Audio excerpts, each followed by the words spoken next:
JDS ವಕ್ತಾರರು ರಾಜೀವ್ ಗೌಡ ಕೂಡ join ಆದ್ರು. ರಾಜೀವ್ ಗೌಡ್ರೆ, ಪ್ರಿಯಾಂಕ್ ಖರ್ಗೆ ಅವರು ಹೇಳಿದ್ರು IT ಯಾಕೆ ಹೋಗ್ತಿಲ್ಲ ಕೋಸ್ಟಲ್ ಸಿಟಿಗಳಿಗೆ ಅಂತಂದ್ರೆ ಅಲ್ಲಿ ಕೋಮುವಾದ ಇದೆ ಅಂತ. ಇದು ವಾಸ್ತವನ ಅಥವಾ ತನ್ನ ಸಮಸ್ಯೆಯನ್ನು ಬಚ್ಚಿಡೋದಕ್ಕೋಸ್ಕರ ಕೋಮುವಾದದ ಲೇಪನವನ್ನು ಹಚ್ಚಿಸ್ತಾ ಇದ್ದಾರೆ? ನಮ್ಮ ಕಡೆ ಒಂದು ಗಾದೆ ಮಾತು ಹೇಳ್ತಾರೆ, ಕುಣಿಲಾರ್ದವರು ನೆಲ ಡೊಂಕು ಅಂತ. ಎಂತೆಂಥ ಜಾಗದಲ್ಲೇ ಇವತ್ತು ಬಿಸ್ನೆಸ್ ಸೆಕ್ಟರ್ಗಳು ಓಪನ್ ಆಗ್ತಾ ಇದ್ದಾವೆ. ರಕ್ತ ಚರಿತ್ರೆ ಅಧ್ಯಾಯಗಳಾಡಿದಂಥ ಆಂಧ್ರದ ಕೆಲವು ಭಾಗಗಳಲ್ಲಿ ಇವತ್ತು ಬಿಸ್ನೆಸ್ ಸೆಕ್ಟರ್ಗಳು ಓಪನ್ ಆಗ್ತಾ ಇದ್ದಾವೆ. ಖರ್ಗೆ ಅವ್ರಿಗೆ ಎಜುಕೇಷನ್ ಕೊರತೆ ಇದೆಯಾ, ವಿಚಾರಧಾರೆಗಳ ಕೊರತೆ ಇದೆಯಾ, ಚಿಂತನೆಯ ಕೊರತೆ ಇದೆಯಾ, ಜನಗಳ ಜೊತೆ ಸ್ಪಂದಿಸೋ ಮನಸ್ಥಿತಿ ಕೊರತೆ ಇದೆಯಾ ಗೊತ್ತಾಗ್ತಾ ಇಲ್ಲ. ಅವ್ರ ಇಲಾಖೆಯಲ್ಲೇ RDPR ಇಲಾಖೆಯಲ್ಲಿ 20-30 ಪೋಸ್ಟ್ಗಳು ಖಾಲಿ ಇದ್ದಾವೆ. ಡೆಪ್ಟಿ ಡೈರೆಕ್ಟ್ರ್ ಹುದ್ದೆ ಒಬ್ಬೊಬ್ಬ 4 ನಿಭಾಯಿಸ್ತಾ ಇದ್ದಾನೆ. ರಾತ್ರಿ 10 ಗಂಟೆ ಆದರೂ ಹೆಣ್ಮಕ್ಳನ್ನ ದುಡಿಸ್ಕೊತಾ ಇದ್ದಾರೆ ಅಂತ ಎಲ್ಲ ಕಡೆ ಉಗಿತಾ ಇದ್ದಾರೆ ಜನ. ಫಸ್ಟ್ ಅವ್ರ ಇಲಾಖೆನೇ ಸರಿಯಾಗಿ ನೋಡ್ಕೊಳಕ್ಕಾಗ್ತಾ ಇಲ್ಲ. ಎಲ್ಲದಕ್ಕೂ ಮೂಗು ತೋರಿಸಿ ಜನಗಳ ಕೈಲಿ ಯಾಕೆ ಬಯಸ್ಕೊತೀರಿ? ನಾವು ಹೇಳೋದಿಷ್ಟೇ, ನಿಮ್ಗೆ ಬಿಸ್ನೆಸ್ ತರಬೇಕಾ ನೋಡಿ, ಎಜುಕೇಷನ್ ಸೆಕ್ಟರ್ಸ್ ಇದ್ದಾವೆ ನಿಮಗೆ ಕರಾವಳಿ ಭಾಗದಲ್ಲಿ ಹೋದರೆ. ಆಯಿಲ್ ರಿಫೈನರೀಸ್ ತುಂಬ ಇದ್ದಾವೆ. ಇವತ್ತು ಮಂಗಳೂರು ಏನು ಸಾಮಾನ್ಯ ಸಿಟಿ ಅಲ್ಲ, ಕರಾವಳಿ ಭಾಗ ಏನು ಸಾಮಾನ್ಯ ಭಾಗ ಅಲ್ಲ. ಒಳ್ಳೆ ಪ್ರಿಯಾಂಕ್ ಖರ್ಗೆ ಅವರು ಹೇಳಿದಂತ ಕನ್ಸರ್ನ್ ಅನ್ನು ಅರ್ಥ ಮಾಡ್ತಾರೆ. ಅಲ್ಲ, ನಾನು ಹೇಳ್ತೀನಿ ಒಂದ್ ನಿಮಿಷ ಕ್ಲಾರಿಫೈ ಮಾಡ್ತೀನಿ. ನಾನು ಮಂಗಳೂರು 40% ನಷ್ಟು GDPಗೆ ಕಾಂಟ್ರಿಬ್ಯೂಷನ್ ಬೆಂಗಳೂರು ಸಿಟಿ ಒಂದೇ ಕೊಡ್ತಾ ಇದೆ. ದಕ್ಷಿಣ ಕನ್ನಡ ಜಿಲ್ಲೆ ಸೆಕೆಂಡ್ ಹೈಯೆಸ್ಟ್ 5.4%. ಈ ಗ್ಯಾಪ್ ಇದೆಯಲ್ಲ, ಇದು ತುಂಬಾ ದೊಡ್ಡ ಗ್ಯಾಪ್ ಇದೆ. ಇದನ್ನ ಸರಿ ಮಾಡೋದಕ್ಕೆ ಅವಕಾಶ ಇತ್ತು ದಕ್ಷಿಣ ಕನ್ನಡದಲ್ಲಿ. ಬಟ್ ಇನ್ವೆಸ್ಟ್ಮೆಂಟ್ಗೆ ಉದ್ಯಮಿಗಳು ಒಪ್ಪಿಲ್ಲ ಅಂತ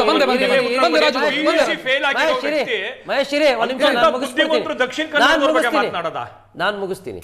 ಈಗ ಅವ್ರು ಹೇಳ್ತಾ ಇದಾರಲ್ಲ 5.4% 40% ಅಂತ. ಬೆಂಗಳೂರು ಜನಸಂಖ್ಯೆ ಎಷ್ಟಿದೆ ರಕ್ಷತ್? ಎಷ್ಟಿದೆ? 1.5 ಕೋಟಿ. 1.5 ಕೋಟಿ ಇದೆ. ದಕ್ಷಿಣ ಕನ್ನಡದ ಜನಸಂಖ್ಯೆ ಎಷ್ಟಿದೆ? ಲಿಟ್ರಲಿ ಆ ಲೆಕ್ಕಾಚಾರ ಹಾಕೊಂಡ್ಬಿಟ್ರೆ ಬೆಂಗಳೂರಿಗಿಂತ ಜಾಸ್ತಿ ಕಾಂಟ್ರಿಬ್ಯೂಟ್ ಮಾಡ್ತಾ ಇರೋದು ದಕ್ಷಿಣ ಕನ್ನಡ ಜಿಲ್ಲೆ. ನೀವು ಬಿಸ್ನೆಸ್ ಕೊಡಿ ಸ್ವಾಮಿ, ಇಂಡಸ್ಟ್ರೀಸ್ ತಾಮನಿ, ಹಬ್ಗಳನ್ನ ತನ್ನಿ.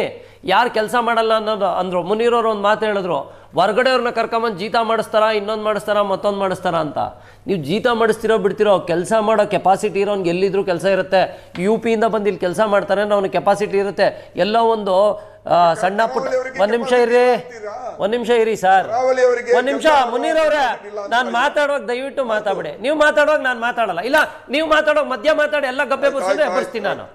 ನೀವು ಮಾತ್ರ ಬುದ್ಧಿವಂತರು, ನಾವೆಲ್ಲ ದಡ್ರಲ್ಲ. ಅರ್ಥ ಆಯ್ತಾ? ನೀವು ಬುದ್ಧಿವಂತರು, ನಾವು ಒಪ್ಕೊಂತೀವಿ. ಏನ್ ಕಾಂಗ್ರೆಸ್ನವರು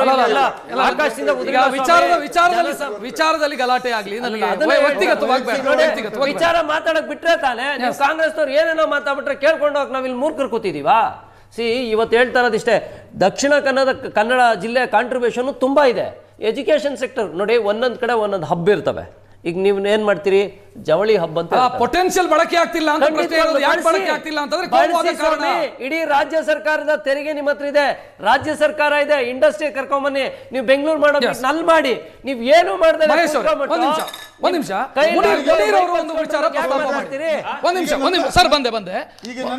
ಬರ್ತೀನಿ, ನಿಮ್ಮಲ್ಲಿ ಬರ್ತೀನಿ ನಾನು. ಮಹೇಶ್ ಅವರೇ, ಮುನೀರ್ ಅವರು ವಿಚಾರ ಪ್ರಸ್ತಾಪ ಮಾಡಿದ್ರು, ಅದನ್ನ ನಿಮ್ಮಿಂದ ನಾನು ಪಡ್ಕೋಬೇಕಾಗಿರೋದು. 90ರ ದಶಕದಿಂದಲೂ ಕೂಡ ಬಿಜೆಪಿಯಲ್ಲಿ ನಿರಂತರವಾಗಿ ಹೆಚ್ಚು ಶಾಸಕರನ್ನ ಆಯ್ಕೆ ಮಾಡಿ ಕಳಿಸ್ತಾ ಇದ್ದಾರೆ. 2013 ಅಪವಾದ, ಒಂದರಲ್ಲಿ ಮಾತ್ರ, ಸುಳ್ಯದಲ್ಲಿ ಮಾತ್ರ ಬಿಜೆಪಿ ಗೆದ್ದಿತ್ತು, ಬಿಟ್ರೆ ಮತ್ತೆ ಎಲ್ಲ ಕಡೆ ಕಾಂಗ್ರೆಸ್ ಗೆದ್ದಿತ್ತು. ಹಿಂಗಿದ್ದಾಗ ಆ ಜಿಲ್ಲೆಯ ಅಭಿವೃದ್ಧಿಯ ಬ್ಲೂ ಪ್ರಿಂಟು ನಿಮ್ಮ ಕೈಯಲ್ಲಿತ್ತು, ಬಿಜೆಪಿ ಕೈಯಲ್ಲಿತ್ತು. ಬಿಜೆಪಿ ಮಾಡಬೇಕಿತ್ತು, ಅದನ್ನ ಏನ್ ಮಾಡಿಲ್ಲ.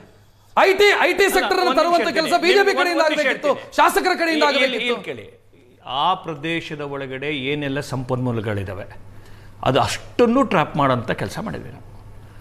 ಅದು ಸಮುದ್ರದ ಇರ್ಬೋದು, ಬ್ಲೂ ಇದನ್ನು ರೆವಲ್ಯೂಷನ್ ಶುರು ಮಾಡಿದ್ವಿ, ಮೀನುಗಾರಿಕೆ ತೆಗೆದುಕೊಂಡ್ಬಂದ್ವಿ, ಬ್ಯಾಂಕಿಂಗನ್ನು ಬೇಕಾಗಿರ್ತಕ್ಕಂಥದ್ದು ಮಾಡಿದ್ವಿ. ಏನ್ ನಾವು ಮಾಡಿದ್ವಿ, ನಿಮ್ಗೆ ಹೇಳ್ತಿರ್ತಕ್ಕಂಥದ್ದು ಬ್ಯಾಂಕಿಂಗ್ ಕ್ಲೋಸ್ ಅಲ್ಲ, ಮಾಡ್ಕೊಳ್ತಾ ಇಲ್ಲ.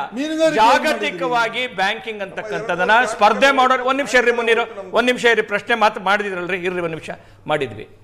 ಕಳೆದ 91 ಇಸ್ವಿಯಿಂದ ನಿರಂತರವಾಗಿ ಅವ್ಯಾಹತವಾಗಿ ಆ ಪ್ರದೇಶದ ಅಭಿವೃದ್ಧಿಗೆ ಏನೆಲ್ಲ ಸಕಲ ಮಾಡಬೇಕಾಗಿರೋದು. ಮುನೀರ್ ಅವರು ಹೇಳ್ತಾ ಇರೋದು ಸರ್ಕಾರದ ಅಭಿವೃದ್ಧಿ ಕೆಲಸಗಳಲ್ಲ ಆಗಿರೋದು, ಜನರಿಂದ ಆಗಿದೆ ಅಲ್ಲ ಅಭಿವೃದ್ಧಿ ಅಂತ. ಅಲ್ಲ, ನಿಮ್ಗೊಂದು ಖಾಸಗಿ ಅಭಿವೃದ್ಧಿ ಆಗಿದೆ ಬಿಟ್ರೆ ಸರ್ಕಾರದ ರೂಟ್ ಮ್ಯಾಪಿಂಗ್ ಆಗಿರೋದಲ್ಲ. ಇಲ್ಲಿ ಕೇಳಿ, ನಾ ಹೇಳ್ತೀನಿ, ಒಂದು ದೇಶದ ಅಭಿವೃದ್ಧಿ ಅಂತಂದ್ರೆ ಪ್ರತಿಯೊಬ್ಬರು ಪಾಲ್ಗೊಳ್ಳುವಿಕೆ.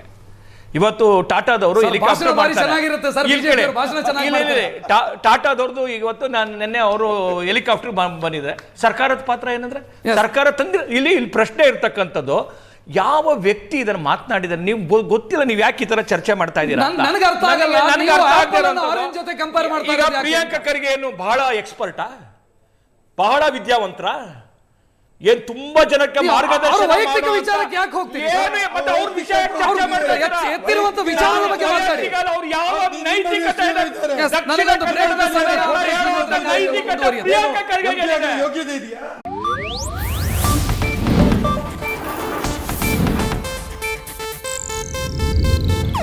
ಇದು ಏಷ್ಯಾನೆಟ್ ನ್ಯೂಸ್ ನೆಟ್ವರ್ಕ್ ಪ್ರಸ್ತುತಿ.